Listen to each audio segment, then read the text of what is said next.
Ladies and gentlemen, welcome to episode 27. Check the Wire. Dan Giesling, Ryan Northernlion Letourneau. What's going on, man?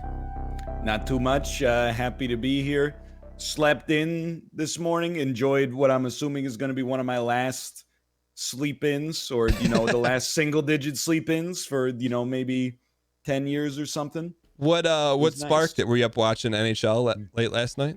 No, I went to bed early, but then the cats went crazy at like 5 a.m. So I was, they went insane for like 40 minutes, and then I just overslept my alarm. But only by like half an hour, but that's enough now that I'm like, I feel rejuvenated. Like I feel like I stole something. What causes, as like my mom had a cat when I was maybe in college or something, what causes cats to like go on the fritz? Honestly, I have no idea. It's unfortunate. It's like baked in as part of Ruka's routine. When the sun comes up, he goes insane for like at least 10 minutes. And then he'll like run and basically like hit his head on our bedroom window to look outside. And then he'll just sprint along the windowsill like over and over and just like do a 180 when he gets to one end and a 180 when he gets to the other end. But yeah, it happens. They go through fits and spurts. They'll have like 6 days in a row where they go crazy. Then for like a month, they'll be pretty chill. Do you give your cats catnip? I have, yeah. And that's like sugar, right? For more or less. So like, yeah. I mean, I don't know how to. It kind of, some of them it makes them hyperactive. Some of them it makes it very mellow. But the universal thing is whatever like has the catnip, they will roll around in it and like rub their face on it and get all drooly and stuff. Have they ever come up and said like catnip is like a synonym, like for humans, what is the human equivalent of catnip, or is there none? People say that it's marijuana, but I'm not sure if that's 1-to-1. I mean, I've never seen a human being act like a cat act like when they have catnip. I don't know. It almost reminds me more of like when somebody is like extremely drunk. They're just like basically they seem to have lost complete control of their motor function, and all they care about is getting more of the silver vine. Before we get in the W and L's, like I just want to throw out a potential scenario for you. Yeah. Have you anticipated how the cats are gonna interact with your young baby? Yeah, I think there's gonna be an adjustment for sure. The number one thing is being like super careful.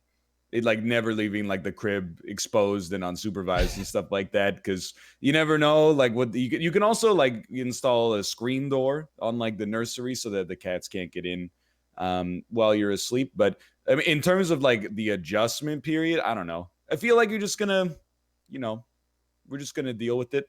I assume the cats are gonna be as annoyed as we are by the crying. But then I also assume that occasionally the cat might wake up the baby, and then we'll all be annoyed at the cats together. And tens of millions of people have done it before. I'm sure we'll be okay. And there'll probably be moments where the baby's crying and the cats will just come up, like lay next to him, and then the baby just stops crying. So it's, yeah, and we'll be like, no, get away. All right, so from catnip to dubs of the week, we have very similar dubs, but I love when you lead it off, especially. So we're gonna be talking about some sponsored stuff, and it's been on the docket for a little bit on my end, but tell us what's going on your end for the dub of the week. Yeah, so it's a weird dub because I can't really talk about the specifics of it, but I think we talked way back like when quarantine first started that one of the dubs was like, sponsor deals seem to be coming in more regularly back in like April and May. And it kind of was like a little in a lull for the summer, but is back in a big way at the end of August and September. So like I have like, I went from no sponsored stuff to like, because I really don't want to add on more stuff in my professional life right now, because it's getting to be kind of a bad time. But you get some stuff that comes in that's a unique opportunity, and you go, yeah, I can make an exception for that. And then you get some stuff that comes in that you're like, oh, I have a history with it. It's not Spelunky, I'll just tell you, because people are gonna assume it's Spelunky. But you have kind of a history with this, and the offer is really compelling, and you go, yeah, okay, like that's cool too. And we just gotten like multiple of those coming in. So I think I have like legitimately in the next 2 weeks, 2.5 weeks maybe. I think I have 4 sponsored things, which is probably more than I have in the average like 4 month period. But it's good. Like they're fun deals that I think are going to be fun for the audience as well. And they're just really good fits. And then like I told David, this is it. Once we get past like maybe I can make another exception, but once we get past that one at the very end, like we're gonna start to wind it down in advance of the baby. So, I mean, and so you talk about, all right, look, you don't want to take on more workload, because you're trying to find the cadence of like, all right, slowing down. But when it comes to taking sponsor deals and when things are coming in, like what goes through your checklist? And because I imagine something like you probably get a lot of action, but you turn down a majority of your action. Yeah, I mean, that's definitely true. But I think it's a couple of different things. Like I wouldn't say that any one thing is more important than anything else. Like, what's most important? The game, or the time commitment, or the scheduling, or the compensation, or it's kind of like a cosmopolitan version of all of them. But like what caused me to take these was definitely like I already know the games and the opportunities are good, and that the compensation is equitable. And then I will say now, like maybe a little bit of an added kicker is like when people are like, hey, the time commitment is going to be like a lot. I'm like, I'm not going to say you couldn't offer any amount that would be compelling, but it's going to have to be like more than I'm worth, quite frankly, because we're really pinched. But when companies come in and they're like, hey, it's like a couple of hours stream or something like that, I'm like, that's very, very easy to swing, and that's a dream come true. All right, so when you talk about, and it must be the time, because I'm like, and we haven't talked about this at all, Yeah. but like I'm in this similar situation. Like all of a sudden, like in the past like month or so, it's just like all these things are coming in the pipeline. And I guess talking to you, it's like they all hit. Like for me, the first one starts tomorrow, but then like end of September, early September, like I think I'm looking at the board now. I think we have like 4 loaded in the chamber, and they're all good. I'm like, is it something? It's got like, is it the push for Christmas? I'm just trying to think, because with you saying that, I'm like, okay, it's not just a coincidence that you and I both got hit up. What do you think that is? Yeah, I mean, honestly, I don't know. I think maybe there's a case. I mean, just in terms of like new releases, there was a little period of dryness this year for sure. And then I think like in the last couple of weeks, I mean, these are not the games that are in question here, at least for me. But, I feel like we've had a huge influx of games coming out recently, like that were anticipated, like Flight Sim and Rogue Legacy 2 and, yada, yada, yada. But then on top of that, I was wondering maybe like companies tightened up their budget during COVID. Like they didn't want to spend during COVID because they weren't sure if the company was still going to be solvent, depending on how long that the quarantine went on for. But maybe they're bumping it now because they're getting close to the end of the year. And I guess like digital sales are maybe still okay, or they feel like there's a unique opportunity for a push or something like that.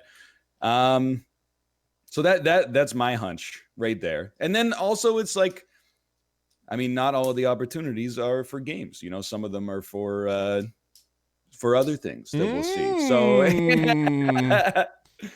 that's cool. So this is the issue I ran into, and as much as you can talk about it, like please do. We are not going to get specifics, but so recap for people that are just joined now. Like I used to be with an agency that managed everything, negotiation, what's the right fit, more or less, and then pricing. And the last part being pricing. So now that I'm no longer with that agency, all the deals are coming direct to me.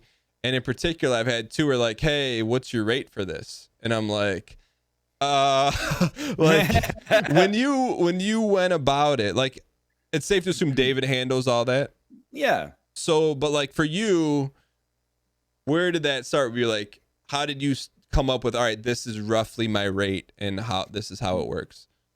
Well, I guess the first thing I would say is just being in this position in the first place is definitely like a quality problem to have. Like if you're listening to this and you're like, this is actionable advice, you're already, I think you're well on your way.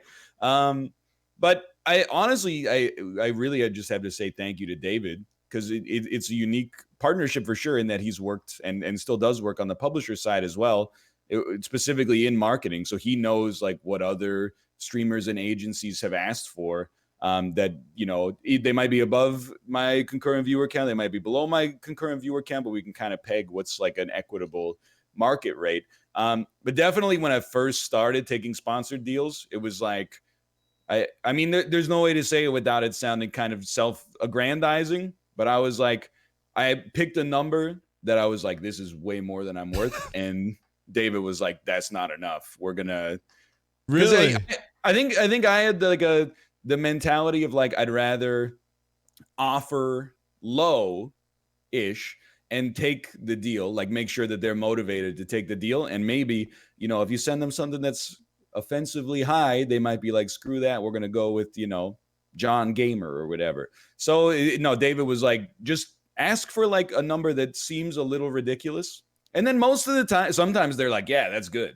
And whenever that happens, I'm like, that's amazing. And sometimes they're like, hey, you know, that doesn't really fit for us, which I don't know if that's true or not. Maybe it would fit for them, but they're like, he's not worth that. So they counter offer. And then, you know, so I guess my advice is that, you know, we both kind of understand that what we do is not really that difficult, which I think might lead us to offer less than what we're worth, not from the labor that we're actually putting in, but from the exposure that it generates for the publishers. So just learning how to price, or where my rate was, not like what's an hour of my time worth or 2 hours of my time worth, but like what's it worth to the marketing of the game itself, I guess.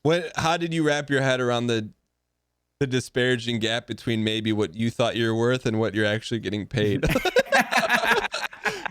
I don't know. It's like, sometimes I still deal with it to this day. I'm like, man, you start running the numbers and you're like, I don't think this is right. I think they've made a mistake somewhere here. But you know, you have to realize, I guess, as well, that like when you do a sponsored deal, it's not merely about like the number of copies that you can sell, but you're also generating like buzz for them. Maybe like, you know, 1,000 people that are watching, or they'd never heard of it before and they might not buy it now, but they might buy it, you know, or tell their friends to buy it 6 months from now. So I think you generate like a little bit of a long tail. But I mean, really, it's again, quality problem to have. But when you're at a certain level of streaming, the ask has to be pretty good, because you're like, I could just be comfortable playing what I was going to play to begin with. So it's not merely like that you would, as a company, have to offer what I would make in that stream block to begin with. You got to like offer enough for it to be a motivation to not just be like, hey, I could just play Isaac. But again, I recognize all this is coming from like a huge position of privilege, without a doubt. No, yeah, for sure. But at the same time, like, and it's interesting for us to have this conversation now, because I feel like now, like, I've never experienced anything like this. And I was thinking about it today. So like this deal came in and like I've had to like kind of do it on my own, which is like, it's not super comfortable. You know what I mean? Like negotiating on your own behalf. But like I went off a couple things. One is like, all right, what have I been paid in the past from just like, hey, this is what we can do. And then just kind of figuring it out from there. But like, we just agreed to this deal. It's going to happen Friday, Saturday, Sunday. And I was like, what? Like, I didn't throw a number out there, but I kind of like, I did what you said without the Miyazaki on top of it. I'm like, okay, Hey, look, like, you want me to stream on the weekend? Like, no problem, but do this. And they're like, yeah, no problem. And I'm like, but then I was walking around, like I was walking in the office today, and I'm like, man, like it sounds like coming from a position of privilege, and it's amazing, right? It just like, it's like an added bonus, and it like gives you like additional security. But at the same time, I was thinking to myself, like, if someone were to ask, how do you get to that position? It's like, the way I kind of looked at it, I'm like, all right, that makes sense, but makes sense for like 8 years worth of work, right? It's not like it came out of day one. And it's like, all right, if I average just this weekend deal over the past 8 years, you know, I don't know. It's like you've worked so hard to get to a point to have a crack to be in this position where you can be like, yeah, like this deal sounds good, this doesn't. But it was just for me, like I want to try to get away from like self-negotiating because it's just a lot, right? So, and the other thing on your side, which like, and I'm gonna go and figure out, which is like there's a bunch of deliverables, right? And I'm sure like similar for you is like it's not just, oh, you take a deal, sign a contract, play the game for 2 hours and that's it. Sometimes it is, but there's also the elements of like, hey, this is the tweet ish. It's got to have social posts. Yeah. And it's so it's like, and there's just a lot to it. But to reiterate what Ryan's saying is like, it's great to be in this spot, but there's also like stuff you got to figure out because you don't want to undershoot and be like, you know, hey, like they're getting an incredible deal, which is fine. But at the same time, like there was another deal. I'm like, hey, I went to the person. I'm like, hey, I don't want to blow the deal because it's a company I really want to work with. And they're like, don't worry, you can't blow the deal. If you come in high, we'll renegotiate. But like I had that same feeling too. It's not like, you know, Joe's Mobile Game, no disrespect, where you're like, you throw a number out. It's like a really good company. You're like I'd really want to work with the company.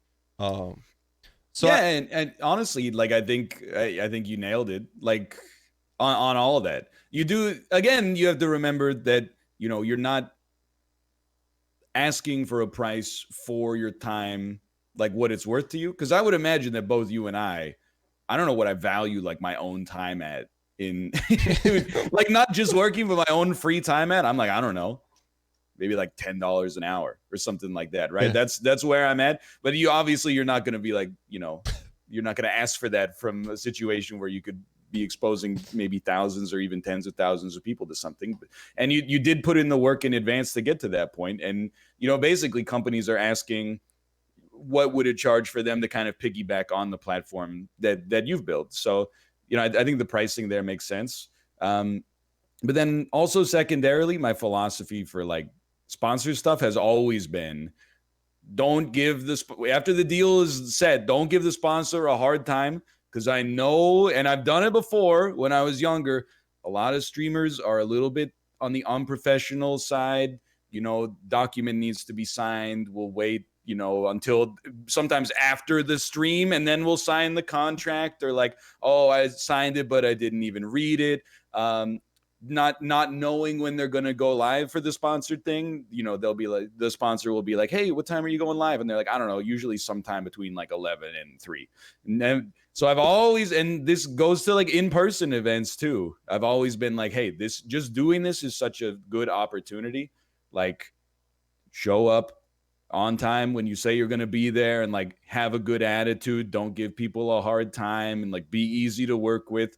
When they ask for, you know, this deliverable, have it ready to go, and et cetera, et cetera. So that's kind of how I deal with the cognitive dissonance of like, this is what I'm worth and this is what I'm being paid. Is I'm like, I'm also going to make it as smooth as possible for the people that are on the other side of this, and not cause them a hard time. Yeah, and like I noticed for you, and I'll just call one out right off the rip, but Focus Home doesn't seem like you do a lot of stuff with them. So I imagine you have like a really good working relationship where like, you know what they're gonna say, you know what they're gonna want, and they kind of know.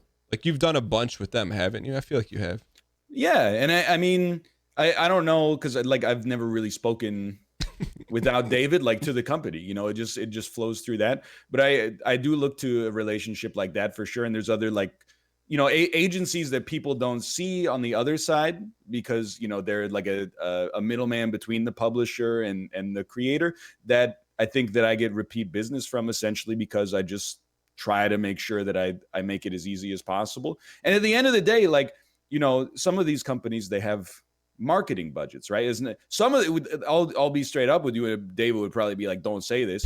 But if you're like a self-published indie game, it's your debut game or something like that, and it's a good game, I'm gonna be way more comfortable being amenable with what my rate is, and not be like, you know, you got a AAA company behind you, you know, that's you know, your audience. It's way different. Yeah.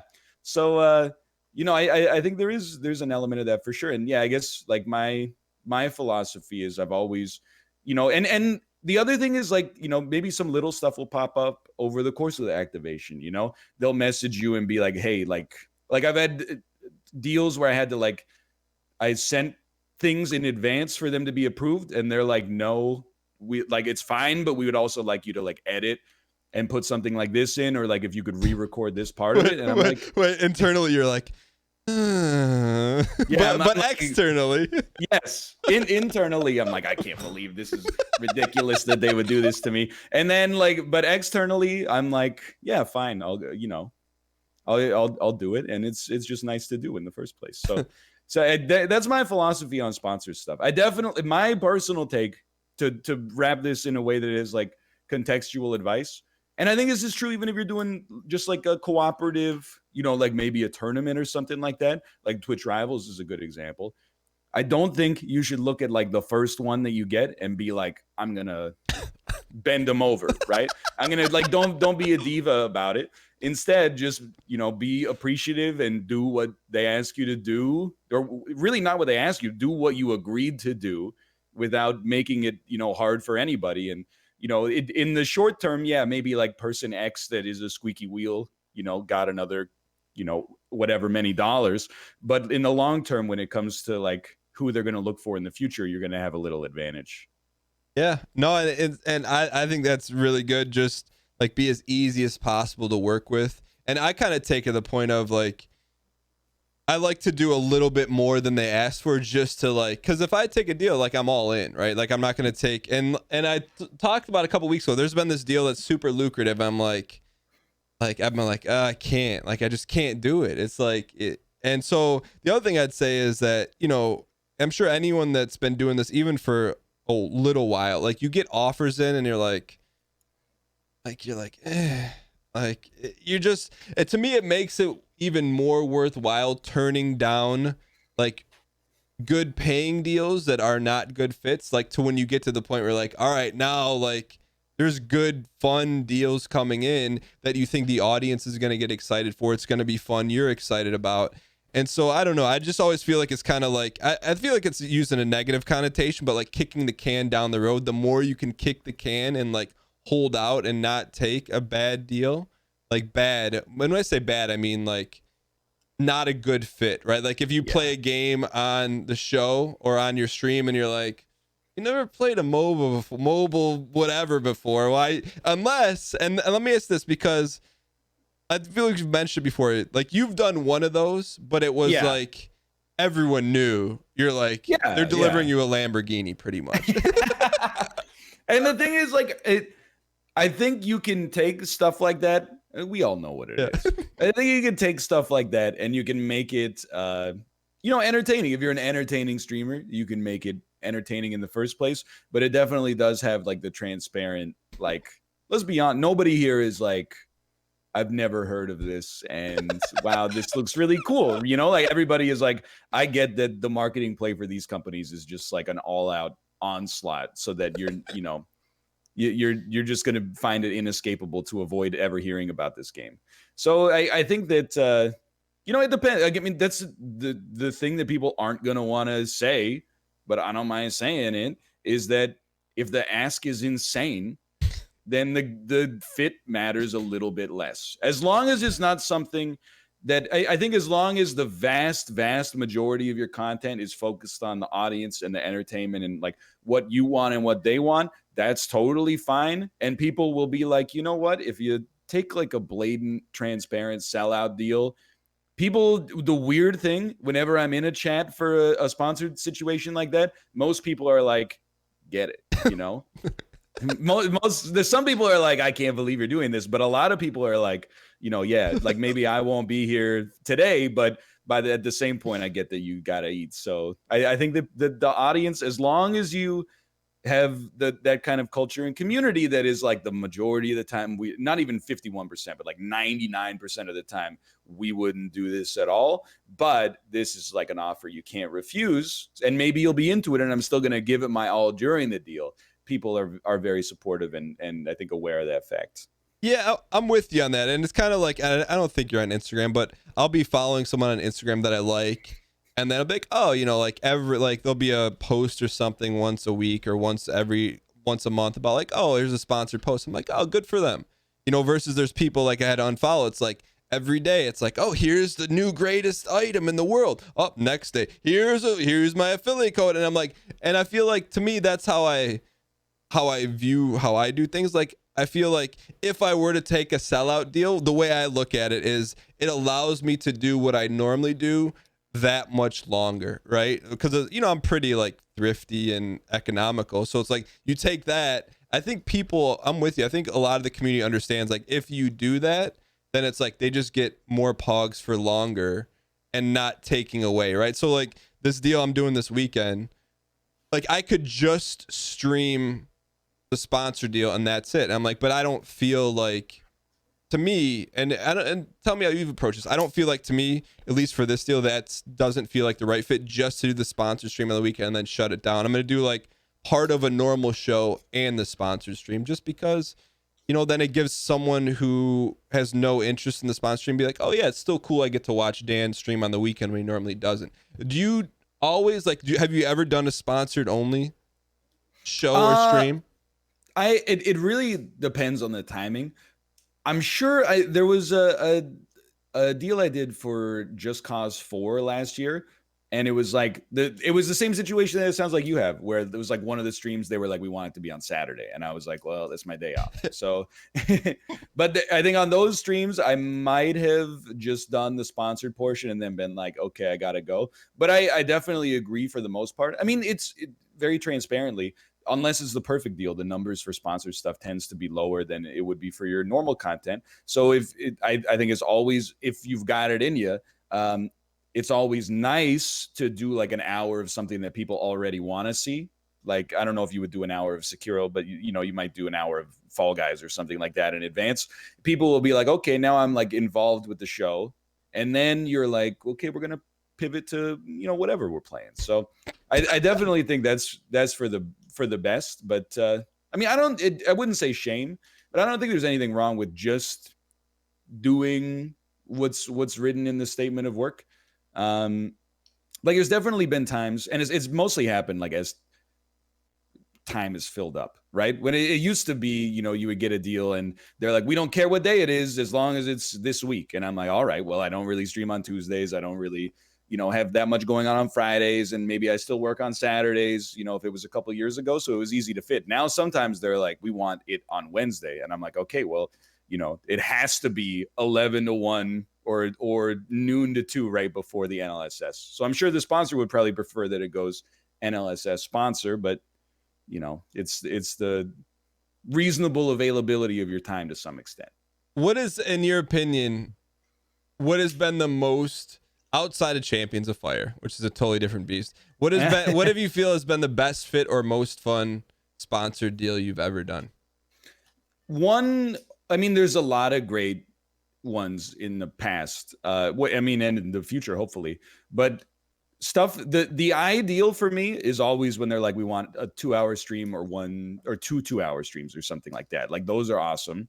And then recurring stuff that is kind of like a little bit of a longer commitment. Like Grifflands was it was a great time as well, and I was happy to go back to the well for a second time with Grifflands, because rarely do you get the opportunity to be like, hey, we're gonna do almost like a series. Usually you get into the game and while you're figuring it out, you're like, oh, time's up, right? So I think that was a really good fit as well. And then honestly, like the bounty stuff that is like the Slurpee deal was just like, what's a Slurpee deal?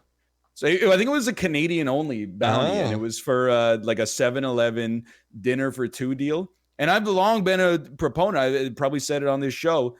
I like sponsored stuff for games when the games fit is a natural fit, but I would love to do more tangential sponsorship stuff as well, like stuff that's completely unrelated to games, because I think that really takes away some of the ethical quandaries of a sponsorship, where people, the number one question you'll get whenever you do a sponsored game is someone will come in and think that they're like a genius and be like, if they weren't paying you, would you be playing this, or do you think this game is any good? And like nobody's coming in and being like, if they weren't paying you, would you be talking about the Slurpee deal? And you're like, no, absolutely not. I wouldn't be talking about the Slurpee deal, but I only found out about the Slurpee deal.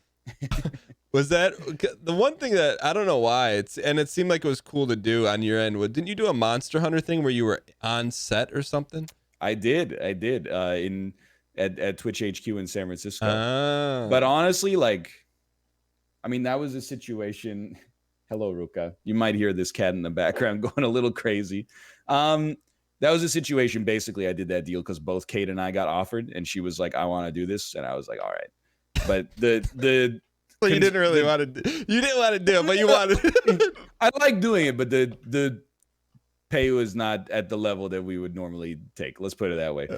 Obviously, like travel and hotel were covered, but whenever like that doesn't.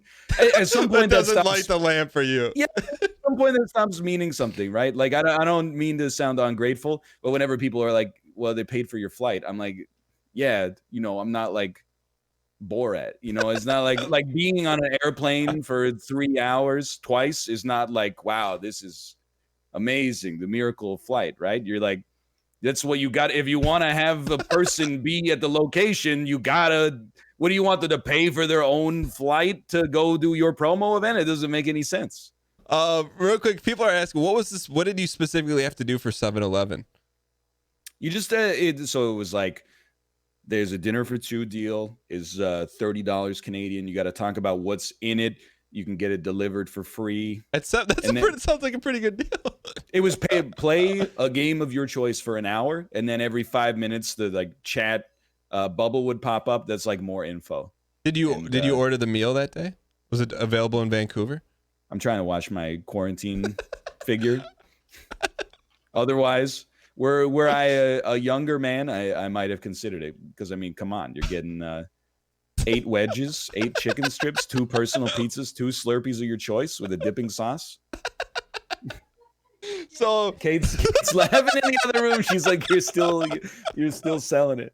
So since we're talking about sponsor stuff, I don't want to assume you've seen it, but I imagine you've seen it. Did you see the Burger King thing? Oh, dude, I'm glad we're gonna talk about this. Will you fill people in on what Burger King did?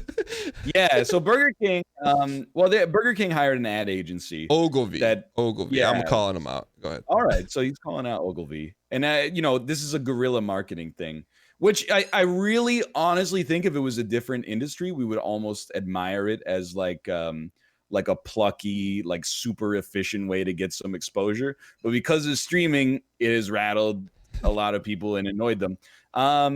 But basically what Burger King did is kind of, I would say that they hacked, and I don't mean like in a hacker sense, but in real quick, I just want to say, so, and I don't know anything about the decision making, but what Ryan's about to say, I put more on the marketing agency, because I'm sure Burger King didn't come up with this idea. They signed off on it, but yeah, I think it's on the agency. Anyways, go ahead. Sorry. So, I mean, I guess what I would say is rather than hacked, they kind of short circuit or circumvented the way that streamers do shout outs in order to get a disproportionate amount of corporate advertising or marketing at a rate that is like super insanely low compared to what they would have charged the company themselves to do that kind of sponsorship, right? So basically, they would the company, the Ogilvy, would go into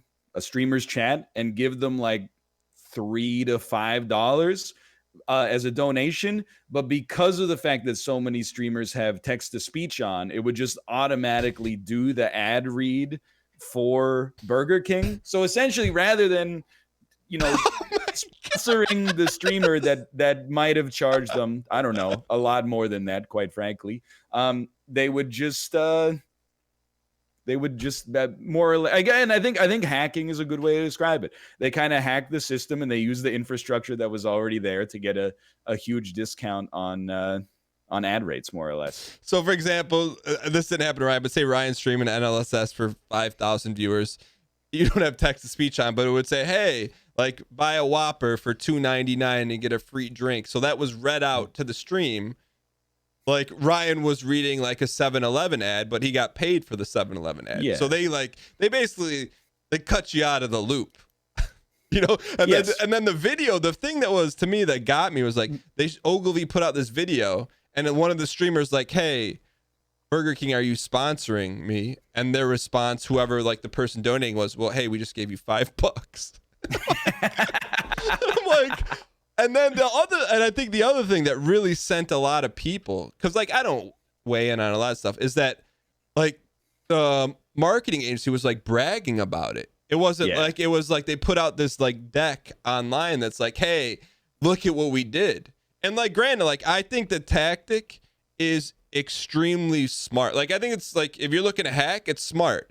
Now, if you ever want to do business with anyone again, it's probably not so smart. It's like, maybe like you got someone like, hey, this is my big sale. I'm going out on a top, on a heap of glory. I'm taking all the money and I'm leaving. Like, that's what I like. I don't know how you ever do business again. And here's the thing that I think that my take on it, I think it's like, if you looked at the response to Ogilvy, it was just, there was nothing positive about it. Lit up. Yeah. But I think Burger King is, I don't want to, not innocent in it, but like, I think they're getting roasted, and it's like, whoever their marketing person was just trusted the wrong person, like that's, it's not like I think Burger King is this evil corporation or anything like that, but I don't know. And I think it's very crafty, but to me, it's always just, you don't ever want to take a shortcut in doing anything, because just the blowback is huge, man. Like, imagine now if Burger King, I don't know, man. I just couldn't believe it. And you know what? I got to be honest. When I first saw it, I'm like, I'm actually surprised this hasn't happened earlier. Yeah, I agree with that. Because you'd think that, it is pretty, it's easy to exploit, right? Like most streamers just leave it on. Yeah.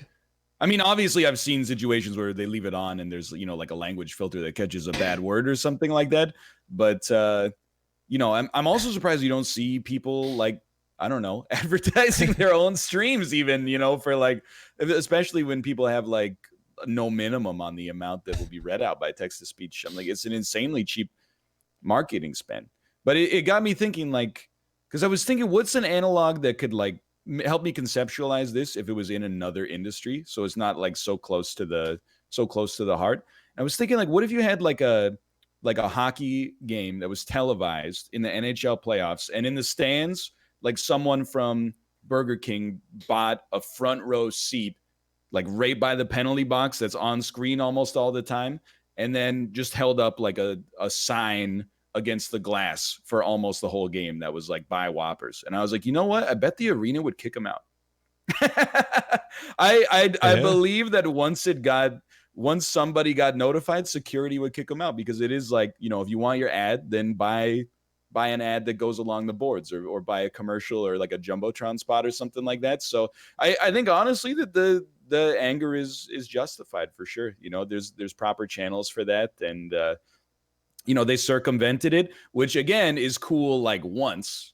And I very much agree with you. I think it's actually probably good press for the agency, but it is definitely bad press for Burger King as well. And it's bad press for the agency with streamers, but you think Ogilvy is probably going to care about that? Probably not. See, I'm just trying to think of like find a way to make this a positive thing, or how to use that tactic and maybe make it work. And I was trying to think, like, all right, say you had text to speech on, and like this huge company, to say like, I don't know, Adidas or someone, like they donated $100 to you, and then they donated like 1,000, and then they donated 2,000, and then they're like, Ryan, go look at your door, and there's just like just a closet worth of gear. And then they hit you with like another $5,000 donation. They're like, hey, everyone watching you right now gets a free pair of shoes. I'm okay, well that's just. I'm like, now that's something you could probably do. I think that's something that generates a lot of buzz with this similar tactic. But, it just... I'm going to tell you, like, look, I'm not going to say no to, like, that's a ton of money, obviously. And if it was planned in advance and it was run by me, I would be fine with it. If they did it as, like, a hijack of a show that I was already on, I would be annoyed, for sure. I would also be kind of stoked. Without a doubt, but I would be annoyed for sure. Like, I'm like, I got my own thing going on here. And the other thing is I can't really like refuse it on top of that. So you're kind of, shoehorned into it. Like, and we've talked about it before. Sometimes you'll be like in the middle of a show and somebody will be like, here's 100 gift subs, and you're like, I'm really thankful for it. And I would like to say thank you as well. But at the same time, I don't really feel comfortable derailing the whole thing that we've got going on here just to be like, just to give you an over the top thank you for like 5 minutes or something like that, even though you might feel like that's what it deserves. Yeah, it's it's just to me when I read the Burger King thing, I'm like, I gotta read these comments. Like, I gotta read what these streamers are saying about it. And I was trying to think, like, because normally, like, I always try to find, like, oh, hey, there was a mistake, or hey, like, try to find, like, oh, someone messed something up, or it was a mistake. And it was just like blatant squeeze it. Yeah, and I think the thing is, too, is just, you know, understanding the culture and understanding the medium, right? I think there's a ton of cool things you could do. But I think this was just an example of a you know, agency coming into a space that they didn't know a ton about. You can assume based on how they executed this campaign, and they extracted a ton of value without really fitting into the confines of how to play the game. You know, like if Burger King came to you, I bet you could come up with like a pog way for them to spend. You know, but I think that's the difference, man. They more than $5. Yeah, I can't imagine their budget like. Here's I don't want to infer, but let's just say Burger King's budget was $100,000. Yeah. And Ogilvy spent $1,000 of it. I don't know. You know, I don't want to say that about the agency, but I don't know. I think I don't know, man. It's one of the few things that just rubbed me a really, really wrong way. I think, yeah, it's like it goes against the culture of streaming for sure. Like you're the people who were in this were taken advantage of, full stop. You know, and they were taken advantage of a little bit by Burger King, but a lot by Ogilvy. Yeah. Essentially the you know, the braggadociousness of what they're saying is like, look at how much value we were able to extract out of unwitting participants without actually you know, having their consent, which is not a good look for sure. And I think that's the thing. I think if Ogilvy didn't chirp, you and I wouldn't be talking about this, because we probably wouldn't have known that they did that. They still would have got their value, but I feel like just the fact that they hacked, they didn't give value, and they bragged about it. I think Ogilvy gets away with it without them pushing that Twitter message out. But that's just, you know, I just wanted it to kind of fit our conversation, so I wanted to bring that up. Let's talk about, did you have L of the week? It's just it's very much a reprise of last week, but thankfully, as of yesterday, like I'm on the other side of it. But it's partly because of Doki Doki, and it's partly because of a bunch of sponsor stuff coming up. But I am pinched again on time, and that's just how we go and we talk about this. Dub of the week 2 or 3 weeks ago is, I've got a much better time management system set up. And now you're like, oh, cool game came out, I'm going to start doing like an episode a day or like an extra stream now and then. And then all of a sudden, you know, you're like, I got no time, you know? So the thing that has kept me pinched for like 10 days is that I was playing Doki Doki Literature Club. And most of the time when you do extra work, you immediately have the effects of that known because you posted on YouTube like the next day. But because of the fact that I wanted to have the whole thing done before I posted any of it, it was, people were like, where's this? And I'm like, it's in the folder, but I can't post it yet. I promise. Like, we're not doing like a half-cocked job this week. This is like, I'm burning the candle at both ends. But now Doki Doki, I just bit the bullet and finished it yesterday. So it'll start going up soon. And, you know, it's still going to be a busy time for the next couple of weeks because of like normal work plus the extra sponsors stuff. But definitely over the like yesterday, I was like, I've got to work like a 12 or 13 hour day just to get back on top of the log here. But I did. So after doing Doki Doki, are you going to rethink your next set of milestones? Yes. But not because Doki Doki is bad, but because Doki Doki is actually amazing. It's like extremely good. I'm interested to see how some of the content is going to go over. Because it is a disturbing game. But like it's got a lot of like sensitive issues in it for sure. But like how sensitive? Are we talking like PG-13? We talking R++? I mean, probably R. I wouldn't say R++, but R for sure. And like it's not R like, you know, it's like a Scorsese R. Oh, okay, like a lot of F's and violence. Not well. There's a little swearing, but there's a lot of like, you know, psychological stuff. Oh, yeah. Anyway, regardless. But yeah, I think like realistically, I just can't. In good, like the next big one is Planet Zoo. That doesn't bother me. Like I think because that's easier to record. Like Doki Doki was a slog to record, even though I had a good time, just because you're reading every piece of dialogue out loud and it's just forever and ever and ever. Like a 40-minute video is like more talking than I do in like 5 Isaac episodes. So it took forever. But Planet Zoo is more like, you can load it up and you could record 7 episodes in 3.5 hours or 4 hours and be like pretty chill with it. But definitely like some of the longer stuff is going to have to be, especially, you know, with where my life is going to be in a couple of months, it's not going to be realistic to do something like this again. So I'm glad we were able to do it now. But yeah, the milestones need to be reworked for sure. The one off videos, no problem. But the stuff where I was like, yeah, every 10,000 subscribers, maybe we'll fit in 10 hours. Like an extra 10 hours of work. No problem, right? I'll be able to discover. I'll just pluck that out of thin air. So, you know, was a little bit naive of me, but also, you know, things were different in, you know, March or April when I wrote those. So it's you know, a learning experience and an adjustment period for sure. All right, my L of the week, and this is a formal apology, is so my goal, you know, I have the editor leaving at the end of this month. So I'm like, all right, hey, I'm going to set up a meeting with Tyler, Zane, and the new person, like to interview him. And I'm like, every time I set it up, it's like, oh, hey, your stream went late, or hey, like I just keep pushing it off. And so like, I know that like I have plans to like kind of pass the torch, right? So like transition one out, another one comes in, and the plan was to have it in play because August is, you know, when the editor's leaving. And I'm like, it's probably gonna happen on like August 30th or 31st. So like, I feel really bad because like I don't want the individual thing that's not important, because it's very important. But it's also like, do you stream and create content or like get the systems right? And I'm like, well, I still have 10 more days to get the systems right.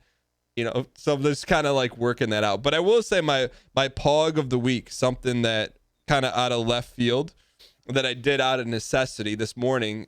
I had to record 51 games chess for a Golden Goblet. And I'm sitting there and it's like 12 minutes of queuing. I'm like, I'm not going to, like, that's valuable minutes of like queuing to play chess. So without the Federation approval of Golden Goblets, I went to chess.com and played a chess game. Oh, really? No, I'm okay with that. And I set the timer at 5 minutes each. So it's like speed chess. I never played speed chess before. And I'm like, take a resident sleeper game and inject just adrenaline into it. It was amazing. Like 5 minutes. I'm not going to be too anal about it. It's all for fun. You queuing for chess on a different platform, totally fine. You queuing for 5 minutes aside blitz chess totally changes the parameters of the game. The minute my minutes got eaten up by the queue, but I had a genuine so much fun playing it, because it's like you're trying to strategize, but the time's ticking and like they're moving, and it's just like it makes chess really fun. Had you ever played like speed chess? Yeah, dude, I played. I mean, 5 minutes aside is like a meme, basically. Really? Yeah. I mean, blitz I think traditionally is like 25. I've played in like blitz tournaments at 25 minutes. It's fast, dude. Normal chess is like well, it depends, but like a lot of chess tournaments are like 90 minutes per side, plus you get like 30 seconds back per move or something like that. So that game could take 3 hours theoretically. Yeah, typically, like whenever I played in the chess club that I played in locally, it was like, you know, you would go and it would be a 12-week tournament, and you would do a round a week, and it would be you know, I mean, I don't need to tell you the amount that it would take like 4 hours to play one game. Yeah, but that's got to be like almost like a Sekiro fight where you're just like barb, counter, barb, bar. I mean, so like I don't want to say chess because I think chess is an amazing game, but speed chess is like opening Pandora's box, and you're like, I've been missing out on this world. It's more fun. Like, it's way more fun. But I imagine you playing a 4-hour game and having that experience. like you probably shred blitz chess because like you're able to access all those moves where I'm like panic slide. Just go. No, it's like I mean, chess is like it's competitive, right? If you get someone that's at the same rating as you, I don't have an advantage in blitz chess You don't over think so? another. No, I probably am better at blitz than I am at standard at this point, but that's more because I've played so little chess in the past like 15 years that I come up with whatever move I'm gonna do usually in like 30 seconds. Whereas if I, a accomplished chess player who's really like in the mode could take an extra 5 minutes and come up with something that's much better. Whereas I think I tap out at like, this is like, I only keep one thing in the brain at all times, basically.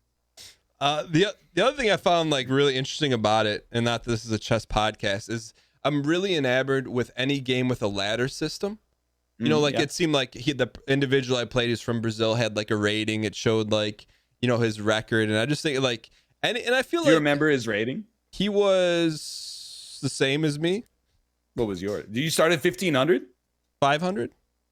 At chess.com, you started at 500? They said, what's your experience with chess? And I just clicked. Okay.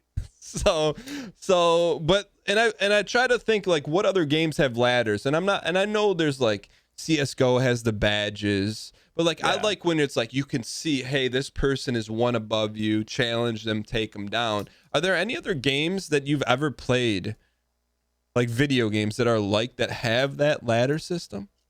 I haven't, but well, I mean, Hearthstone, I guess, is the only one I played a lot of for a time. But honestly, I it's not for me like in my life anymore, because I get like, and this is a universal thing, I get like ladder anxiety.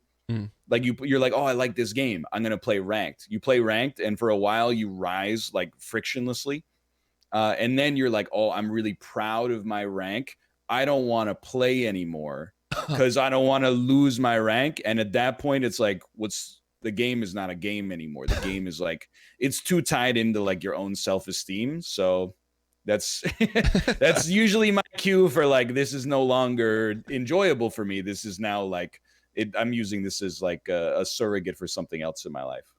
One of the live listeners says MLB The Show has that. You just piqued my interest again. In Road to the Show, the better you do, it has dynamic difficulty. So every once in a while, it'll be like you're now on like All-Star difficulty. You're on All-Star Plus. You're on Hall of Fame. You're on Hall of Fame Plus.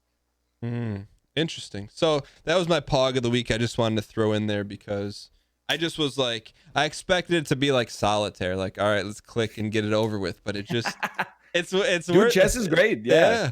And can I tell you that I for Clubhouse, I think for 6 of the 7 games, I tweeted like, hey, can you queue for this right now so I could get it? For chess, I was like, I'm not doing that. I'll sit through the queue because I don't want somebody in chess that wants to play me in chess. I would rather roll the dice on the matchmaking for that one.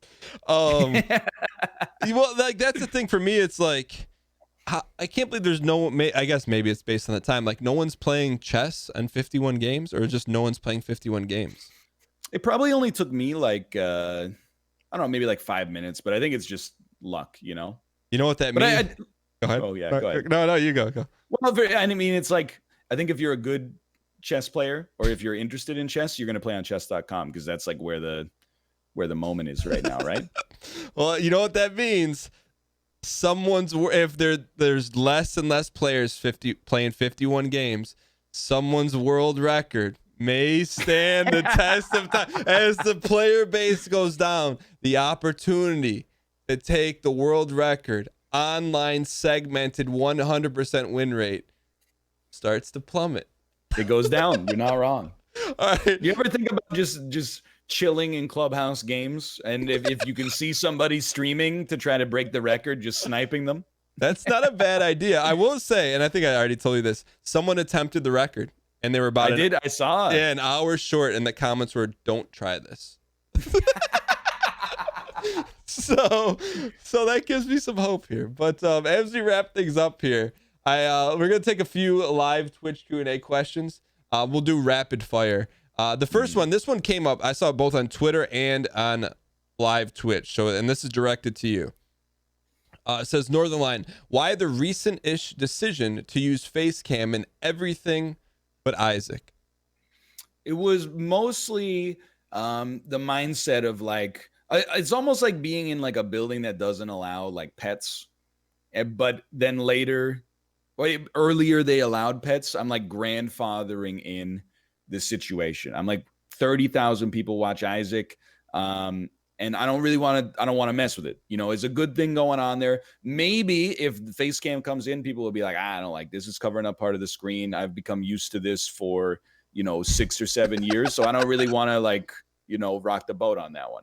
For everything moving forward from like June 2019 is going to have face cam in it, and then maybe when DLC comes out, we'll talk about putting the face cam back in Isaac. But it's I basically I don't want to mess with the formula that works. That's the gist of it there. This is an unrelated question for me, expanding on that. Say for the next 10 years, yeah, Isaac is done creating new content, but your performance on that is the same or a little higher. Will you keep it going? It's tough. I think the answer, 10 years, like 2030, the answer is probably no. I've said for a long time, post Isaac DLC, whenever we're done with that, is done. At least as like a regular like daily thing. And again, it's like it's a luxury, but we're now in a position where it is not like Isaac at the vanguard and everything else is kind of like doing okay. Like Isaac consistently does really well, and I don't take it for granted, but it never moves up or down, more or less, except in like, big shifts. Like probably over the past year, it's done better because I've been playing better, but it takes a long time to generate that kind of impetus. But I think we're now at a point, like when I look at my own channel, I'm like, Trackmania does better than Isaac. Northernlion tries will typically do around the same as Isaac, but there's a little bit more variety there. Fall Guys is doing a lot better than Isaac. Like the idea that we could have that spot in the future and maybe either use that spot for a little bit of free time or use that spot for something that gets people going a little bit more is very tempting. Interesting.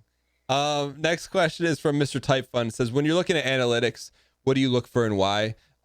Nick, aka Mr. Type Fun, when I look at analytics, I look at three things. I rarely look at the back end of YouTube. On a video, I'll look at views, likes, and comments. I don't look at unless Ryan and I are like getting in depth on a show, like I don't look at demographics, any of that. Is there anything you specifically look for, Ryan?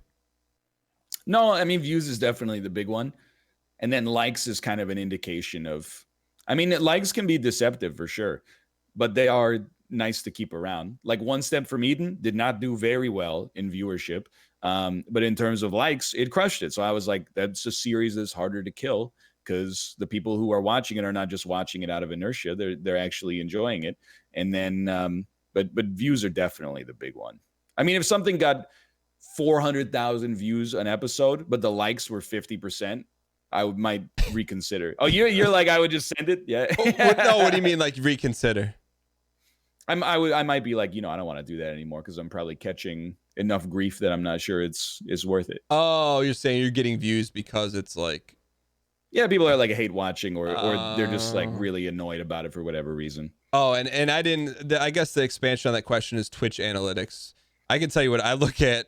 I look at monthly and weekly how many viewers are watching. Like I'll click in there, I'll do average, see, all right, hey, look, this was a good week. This dipped. Why did this dip? Oh, we're playing a Resident Sleeper game. Get rid of that. And then I just look at revenue. That's the only two I look at. What about you? And the speed that chat moves. Is there like, a stat for that? I don't know. I just kind of like eyeball it constantly. But do you look at the back end of Twitch at all? I don't even really look at the viewership during the stream. Like, yeah, revenue for sure. Like, honestly, I look at it, and I guess it's probably more of like a lagging indicator, but I look at subscriber count a lot. And it's not necessarily a great measure. It's the greatest measure because it's your income, basically. So it's indicative of that. But it's not the greatest measure of popularity because some months, you might get one person that comes in and gives like an insane amount of subscriptions, even though not that many people are watching relative to other stuff that you're doing. And some months, your viewership might be great, but it's a lot of new viewers that are like, I don't know, maybe a little younger. And they're like, I don't have $5 a month to give to a busker, which is fair.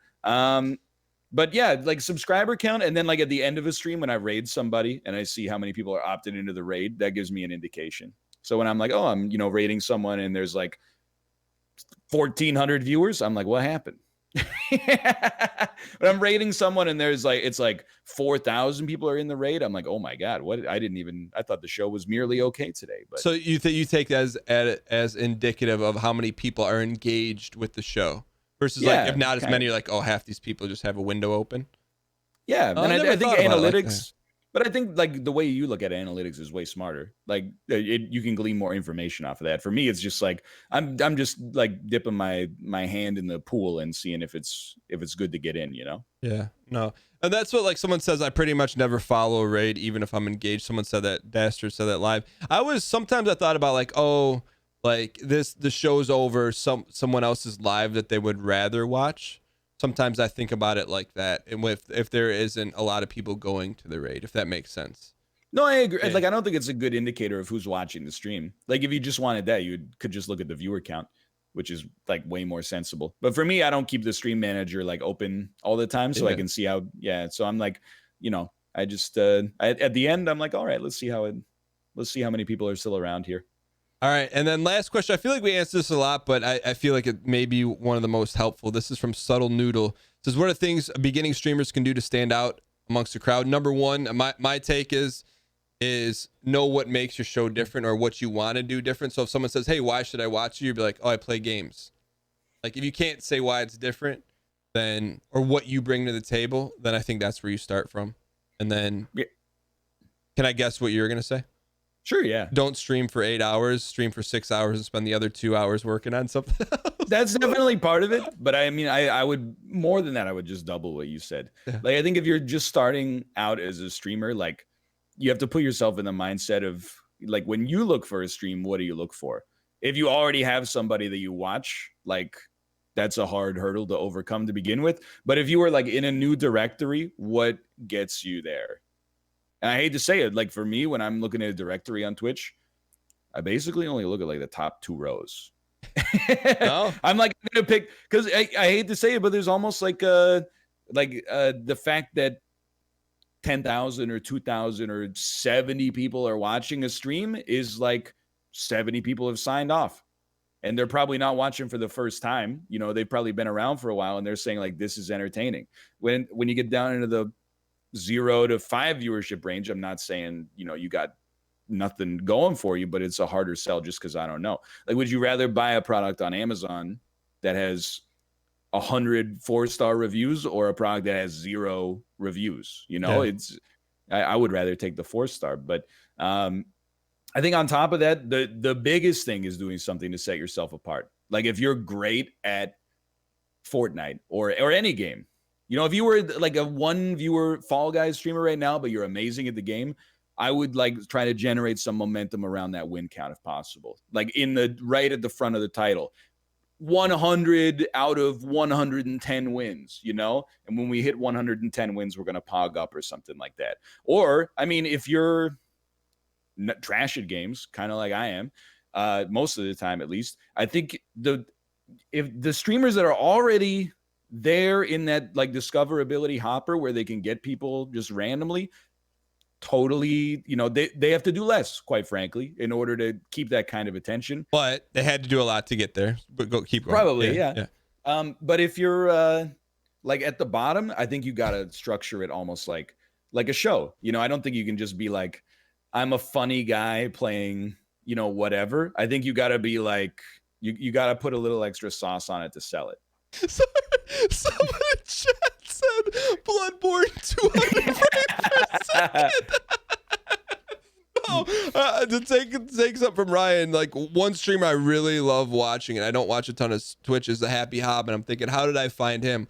I was playing Souls or Demon Souls or something, and like I saw his like title was like hitless Dark Souls run. I'm like, what in the someone can beat this without getting hit? So immediately, whether I thought he was funny or not, I'm like, this can't be a real thing. And then he ends up being like really funny and it's got some good stuff. But like that's the thing. Like I think like you could take anything, any game, and turn it into something that's different, right? Like yeah, like pentathlon, you know, doing gold chain runs, whatever. You can always, like, instead of just playing the game, try to do something different in the game, even if you're horrible, you know, like, And yeah.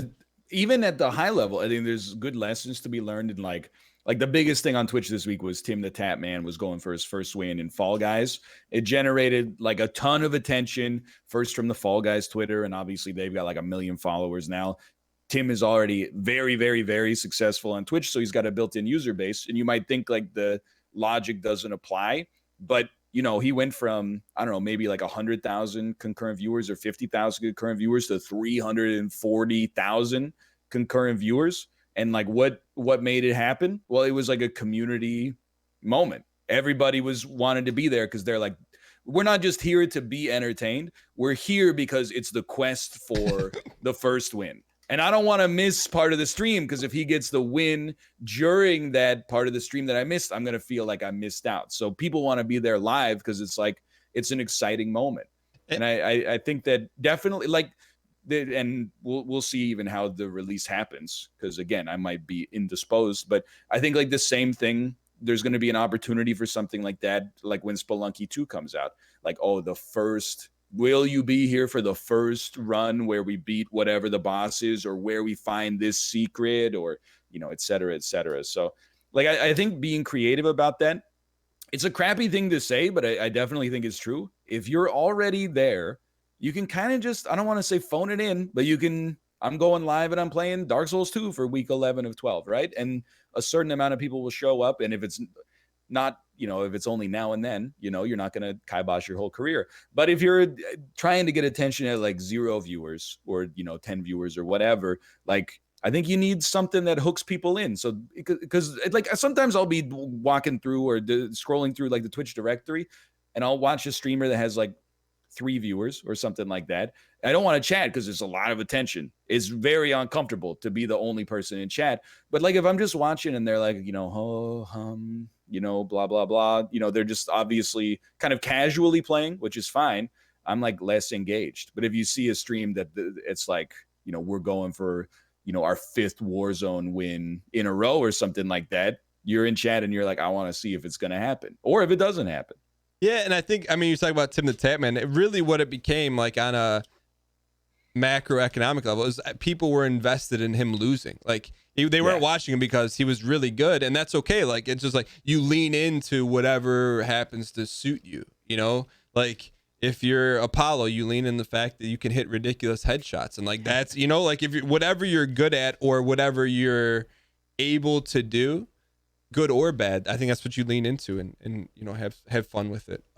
Yeah, you're not going to get, like, realistically, cynically, you might listen to this and be like, I'm not going to get ESPN esports to follow me and, you know, track me. But you don't need to go from 10 to 340,000. You know, if you went from like 10 to 20 and then later you went 20 to 25 or 20 to 50 or et cetera, like, it's, you don't have to hit that same level of like cultural flashpoint that somebody does. There was this graphic, I should have tagged you in it. It was going around on Twitter, and it was basically like the number of, it broke down, and we talked about it. I saw this. You saw that. Yeah. It was like a graph of, like, a bar graph of like, all right, here's the majority of people, live streams on Twitch are like 0 to 5 viewers. And then like the very, very minuscule, like, what was it? Something like 90-something% of live streams have like 0 to 3 viewers or something like that. You probably, I mean, you have a better memory than me. What do you remember? I actually, now that I think I saw a different graph. I saw like an infographic that was like the average Twitch affiliate stats. What did it say? Well, it was like, so they took like 6 months of, they took like maybe 100 channels as a case study. And then they were like, so here's the lower bound, which is like the top 90% maybe of affiliates. And here's the midpoint, which is the top 50%. And here's like the outlier, which is like the top 5 or 10%. And it was like most affiliates are getting like under 20 views and maybe like, you know, a few dozen follows a month or 100 follows a month. And they're making like, you know, $30 a month or something like that. But at the high end, there are affiliates that are like, you know, they average, I don't know, maybe like 100 to 150 viewers, and they're actually doing really well. Like they were making like over $2,000 a month. Now that's the high end of affiliates, which is already like, if you look at it on Twitch, those are maybe the 1%, or even like the 0.5% or something like that. But still, I was like, man, because that is like not true on YouTube.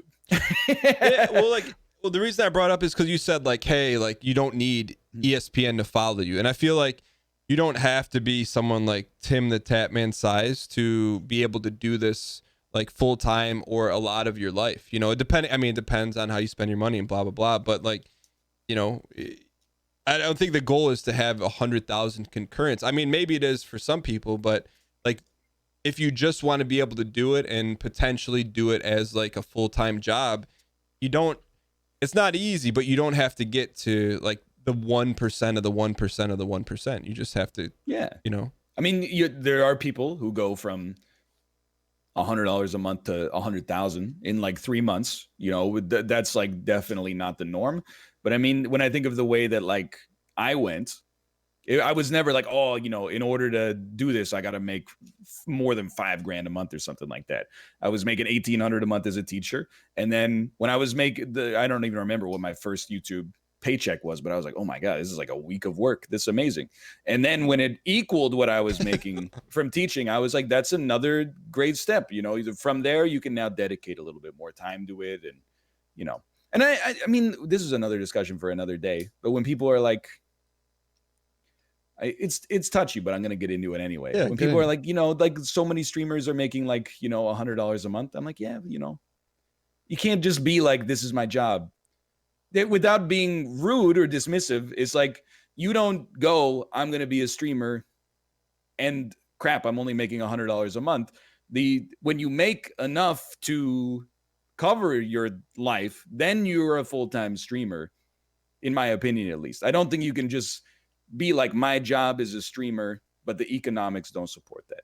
Yeah, and it's like I'm with you on that, and that's what I was thinking about today. You know, we talked about these sponsor deals. Like I remember doing YouTube videos, and I'm like, oh, dude, it's cool. I made like 20 cents off this video. Like I remember, like I did it for like a year. I'm like, you know, like couple hundred views, and like I'm not at YouTube. Like for me, like I'm still working at it, right? But like I remember, it's like, hey, you're doing this, you're putting all your time into it, and you're not making any money. Like, are you making $100 a month? And you're like, I'm putting in like hundreds of hours doing this, making $100 a month. And it's like, and it's not that way for everyone. Like you said, someone can go from $100 a month to 100,000 a month. But like, you know, to me, I just appreciate it so much more because I can think back to like, hey, like there was a time when like, you know, that was reality. Like it was reality. Like I didn't go from, like you said, I didn't go all in. Hey, I'm gonna be a YouTuber and streamer making $150 a month. Like it's taken 8 years, but you get to a point where like, all right, hey, we're getting close, you know. And I don't know, but I'm with you. It's just, I just, and we talk about this all the time, but like my take is get a part-time job that requires the least amount of time. And this is easy for me to say for it, that requires the least amount of time for you and pays you the most, whatever it is, whatever you can pull off. And then the other time, your free time, put into your growing it. So it goes from 100 a month to 200 a month to all of a sudden 500 a month to all of a sudden, hey, I'm leaving whatever my side job is. And it's easy. And like, and when we talk about this, like, I feel like some people are like, well, yeah, it's easy for you to say and da da da. But, and I acknowledge that. Like some people start out in different scenarios. They have a like potato laptop and they can't get a computer, you know, like whatever, you know, or different life scenarios. And I get that. But something I learned, you know, from the dude that I follow, Gary Vee, he's like, if there's anyone on the platform or anyone doing something that you want to do that looks like you or has came from a background like you or overcame hurdles like you, then there's no reason you can't do it. And I feel it the same way. It may take you longer and your buddy may do it overnight, but if you want to do it, and I was thinking about that too. I'm like, I don't know why this walk to my office made me think this, but if one of my sons came and be like, hey, I want to do what you do, I'm like, all right, you want to work for 8 years and look at your YouTube analytics and say $111, you know, like go for it, but you better have a backup plan because daddy's not bankrolling you. I'm telling you. Yeah. I mean, again, I know we're wrapping up here, yeah, but it's definitely like it was easy for me. At the time, it didn't feel like that, but the reason it felt easy for me in hindsight is because like I was single. I had super low expenses because I had a job that wasn't paying me a lot of money. So I had like no responsibilities. You know, if I was, I don't know, making like an average salary, but I was married or we had a kid and, we had all these expenses to begin with, it's going to be way harder to pivot, into a situation where you can dedicate so much time to building this on the side. So I am sympathetic to that for sure.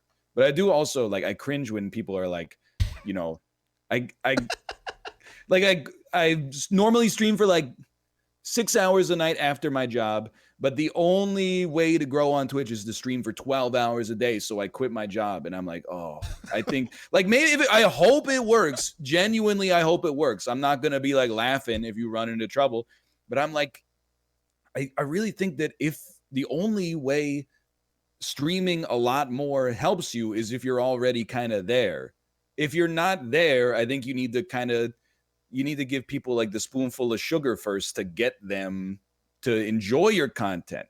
Instead, like if I just went live for 12 hours a day with like no audience at all, does that like, or maybe let's say like a low viewer count, like I'm not laughing at if that's the scenario. Yeah. But go ahead. But I just like, I think other streamers, I'm glad we have this podcast. I think other streamers give bad advice sometimes when they're like, the only way to, on Twitch, you can't take time off at all. You have to be live at least 10 hours a day because anytime that you're not live is time that people are watching another person. And I'm like, well, I think what if you were live for like 4 hours, but your stream, it was like it generated hype because of the fact that you weren't just like, I'm going to be playing Counter-Strike. What if it was like, if we win 3 Counter-Strike games in a row, or like I'm the top fragger, then like this is going to happen or something like generating some kind of steam around the content that is not merely just like, I'm live.